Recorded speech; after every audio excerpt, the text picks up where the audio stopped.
16. Now, because of the melting snow and the very unstable snowpack, we do have avalanche warnings in place for parts of the Olympic Mountains as well as the Cascades, all the way down to Yakima. And what this is going to mean is we have these dangerous conditions. If you're in an avalanche-warmed area, you need to pay attention. If there's a road that you typically drive through, we could be seeing very large destructive avalanches. So make sure you're aware of your surroundings. And this goes all the way through Monday. So just always make sure you're seeing what's going on, or maybe you have somebody else in the car, have them keep an eye on the slopes for you just to give you a heads up. But we could see record highs this afternoon in Sacramento, Camarillo, even Oxnard. That's in Southern California. But in the northwestern part of the country, you'll notice Medford is going to be slowly starting to go back down. But hey, we're still going to be above average. Now for Missoula, you are going to see that dip on Monday. But by Tuesday, we start to warm back up again. That's the same for Idaho Falls. But for Portland, enjoy the much warmer weather, because you'll notice as we get into Friday, Saturday, and Sunday, we get much closer to average. And we could even see record highs in Southern California, as I mentioned, as we move forward in time. LA, you could hit 90 on Monday, and then you still stay above average all the way through the extended period.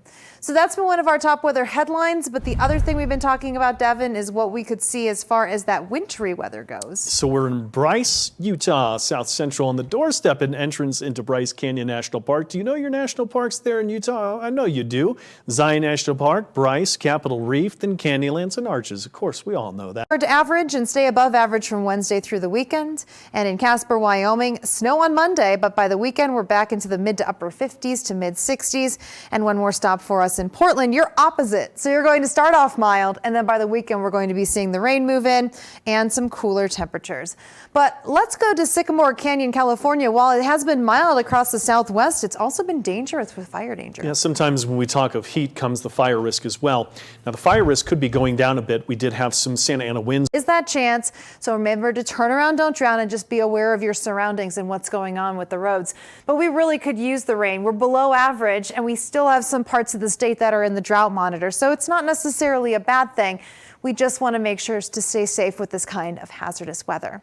Now, while we are talking one extreme, of course, Devin, on a Sunday, we got another extreme, and that's going to be snow for parts of the high plains. Yeah, we go to Fire and Ice Show. This is kind of what I've been calling this over the last few weeks. Is still there's a last hold of winter, and then we also have some early spring warmth in some parts of the country. So we kind of go from the heat and humidity together and the instability, I call that the fire side, severe, just as Meredith just had in the severe weather threat, to the ice side of things, which is the snowfall through Montana. This storm system in the way of really a cold front, northern Rockies, even into the central plains. Look at this, South Dakota, Nebraska.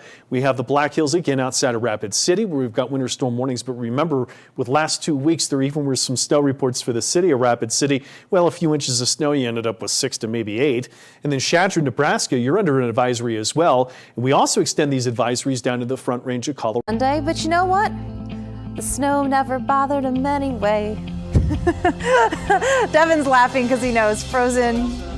So channeling my inner Elsa right now as we are dealing with snow and cold weather across parts of the eastern region. But yes, it is time for your northeastern regional forecast. I'm so glad that you're here with us, because as we head into the work week, there are going to be some things you need to know about to stay dry, but for some of us even to stay warm. So let's start off and look at this next front coming through for our northern zones. Monday overnight, early morning, maybe some scattered showers, isolated thunderstorms as that first front comes by. Then there's another one that'll be moving in behind it. But as we get into the middle of the week, as you'll see, some very cold air is going to be moving in also, to the point where we are looking at some snow by overnight into Wednesday morning. But majority of this between now and the middle of the week is going to be rain. So if you're in any of these areas, make sure you have your umbrella handy, because you'll certainly need it. Don't want to get caught out there in the rain unless you like being out in it. But Monday morning, lots of 30s and 40s, close to 50 in New York City. And then look at those daytime highs. So it's not going to cool off very quickly, but it certainly is going to be a noticeable difference in temperatures. And for Providence, you'll notice by Thursday, that's when that cold air starts to move in. But by the weekend, things start to go back up again. So this isn't going to last forever. Now for our central zones, Cleveland 43 as we get into Monday morning, 48 in Richmond, 46 in Philly and Dover, and another beautiful day ahead. How about that? Almost to 70 in DC, Dover and Philly. You'll be at 70 in Danville and almost in Roanoke. but you can start to see that colder air moving, and you notice those blues there on the screen. Now, for Monday morning, overnight we might see some scattered showers across parts of Virginia and into Kentucky. Moving the clock ahead to the commute home, if we do see any scattered showers, they'll be right there along the coast. And then our next front comes in. And this one behind it, very cold air. Do you see how that switched over to snow? But it could be a cold rain even Tuesday night into Wednesday morning from Cleveland to Columbus all the way down into Lexington, Kentucky. And then this front will continue to push off to the east. But for the forecast rain and snow between now and Wednesday morning, we are looking at getting some measurable snow here from Cleveland to Toledo. Looks like Toledo, even up toward Detroit, you might be picking up some measurable snow within the next several days. For the rest of us, though, it is expected to be light rain. Now for Cleveland, enjoy Monday. A big temperature drop comes in on Tuesday, and that colder air is going to be a rain-snow mix, maybe switching over to snow on Wednesday, which, by the way, is when we have a baseball game, a very important baseball game, the Indians versus the White Sox. And I'm saying that and giving you this scoreboard because I'll be singing the national anthem at this game. And so I don't know why I'm bringing active weather to a baseball game, but just a heads up, it is going to need umbrellas and lots of layers in that forecast. Now let's head to DC as well, because your Tuesday is looking fantastic. If you have anything to do outdoors, that's the day, 74. We cool off on Wednesday, but look at that, the rain chances return. We cool down slightly, but by the weekend, temperatures go back up closer to average with rain. And Columbus, Ohio, you're going to start to also see that cool down on Tuesday. Wednesday, we're into the 40s, but then we start to go back up by the weekend. That's also when the rain returns to our forecast. So that's a look at the Northeast, but very active, Devin, in the Southeast, especially when we're talking about a severe weather risk. It will be for Florida, and not just through tonight, Monday, Tuesday, possibly Wednesday. You can see folks with their smartphones that, what is this?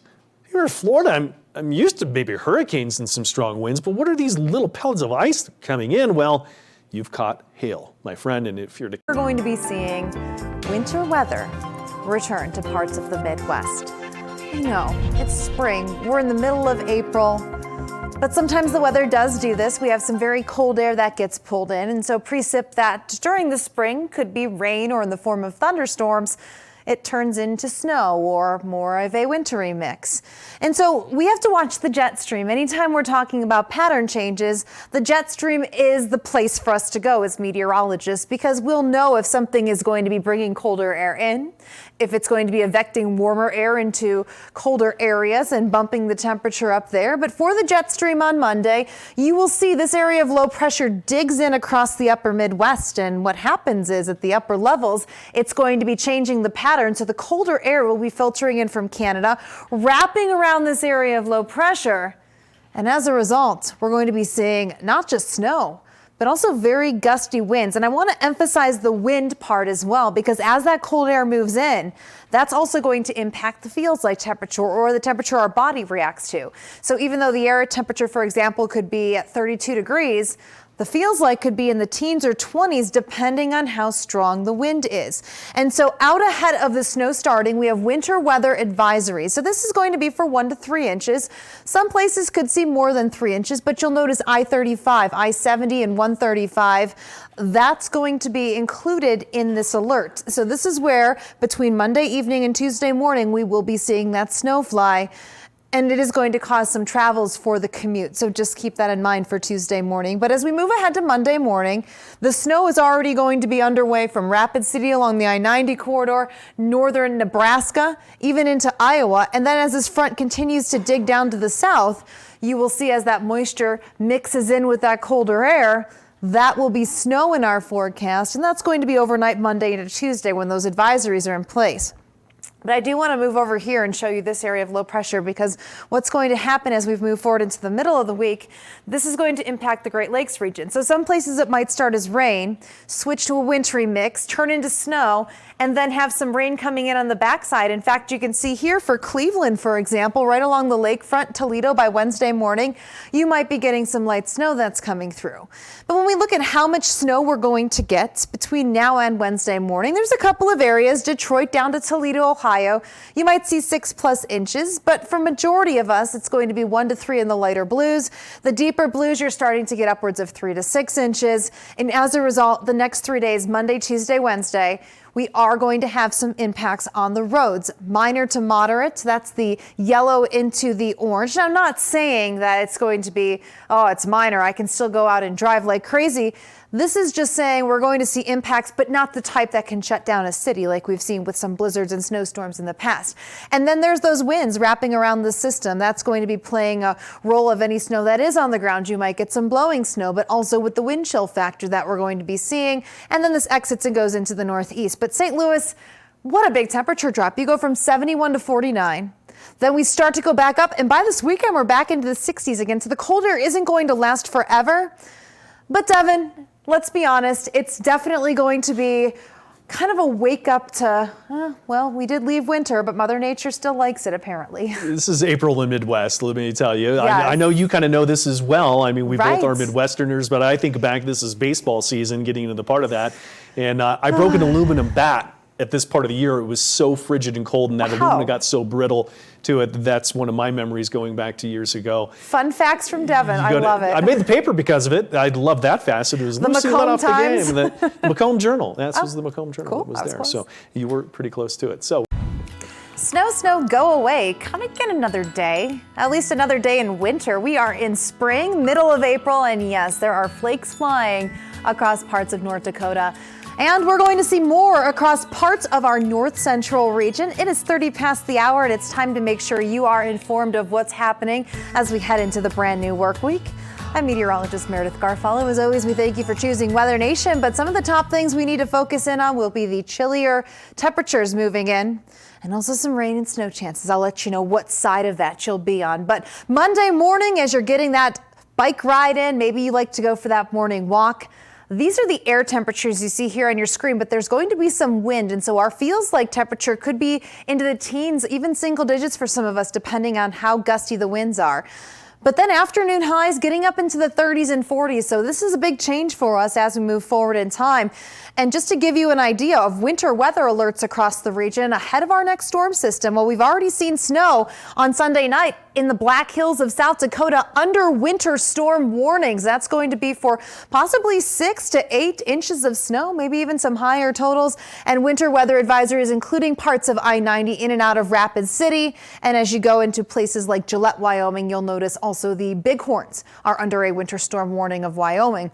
But over the next couple of days, because of this snow, we are expecting to see some travel impacts. This graphic comes out based on the forecast, not what's already happened or what's happening now. But you can certainly see that forecast, as I mentioned, in and around Rapid City, not the necessary city itself, but as you get up into those higher places, think Deadwood and Lead, maybe even Spearfish, you'll be looking at 6 to 8 inches, possibly some higher totals. But that snow, though, is going to be throughout the night tonight and then into Monday afternoon. Then this gets pulled south. We might still have a few pop-up snow showers on Monday evening, and then things quiet down for us. But that cold air moves in, and it is going to stay with us. A big change for what we've been seeing over the last week. But then even by the middle of the week with high pressure and control, we have a much quieter forecast and a much warmer forecast by the weekend. Who's ready for some 60s and 70s? That's how we're going to get into the weekend. So finally back above average as we get into Sunday. Winter weather alerts, we also have them for parts of Kansas into Missouri, including Maryville, Kirksville, and Kansas City. This is going to go Monday evening through Tuesday, and that's going to be the same snow and the same system that's coming through the Black Hills. That pushes through our region into the afternoon and evening, and then overnight into the early morning hours. This is a fast-moving system before high pressure sets in and things quiet down for us. But a cold start with gusty winds means our feels like numbers will be lower than these numbers on your screen. And that's why we have freeze watches in place for the next several mornings. This will switch over to a freeze warning. So protect the peas, plants, pipes, pets, and I always like to add that fourth one, people. Make sure you're prepared for that cold. But as quickly as things go down, we start to see a rebound as we move forward in time, but we have to get through that cold blast before we get to the weekend when the much milder air moves in. Same for Dodge City. You've got 70s on Friday and Saturday. And when we're stopped for the upper Midwest, same thing, 30s and 40s to start. Monday afternoon, 40s to 50s. And then the cold air pushes into Cleveland, Erie, Detroit by Tuesday afternoon and sticks around for a few days. In fact, for Madison, you'll be seeing temperatures go down, but then by this this weekend, we're back into the mid to upper 50s again. So there is some light at the end of the tunnel. Look how perfect. I say light, and we have this beautiful view from Houston on Sunday. Yeah, thank you, Pastor Jaime G. Take a look at that vantage point. Down I-25 into Cheyenne, Casper, also going to be places like Gillette and Sheridan, Wyoming, and up into Great Falls and Billings for accumulating snow as this next storm system comes through. And between now and Tuesday, we are looking at dangerous travel, even some minor to moderate impacts from this approaching storm. So waking up Monday morning, pretty much to the entire part of Wyoming into the Black Hills, you'll probably have some snow on your car. So maybe plan a little bit of extra time in the morning to shovel that off or brush it off your car, depending on if you are in the Black Hills or lower elevations like Rapid City. But by Monday evening, it is gone, aside from a few isolated snow showers pushing through the Black Hills and parts of the Dakotas. Again, not going to have much left as we get overnight into Wednesday, but certainly going to leave its mark. Between now and Wednesday, some of the purples there going to be 6 to 12 inches, and the brightest pinks that you see there on the Bighorns in northern Wyoming, we could have 12 plus inches, maybe measuring snow in feet. But as quickly as things go down, we start to go back up. We won't be at average just yet, but there will be some milder air in the forecast. And for Missoula, you get back toward average and stay above average from Wednesday through the weekend. And in Casper, Wyoming, snow on Monday, but by the weekend, we're back into the mid to upper 50s to mid 60s. And one more stop for us in Portland, you're opposite. So you're going to start off mild, and then by the weekend, we're going to be seeing the rain move in and some cooler temperatures. But let's go to Sycamore Canyon, California. While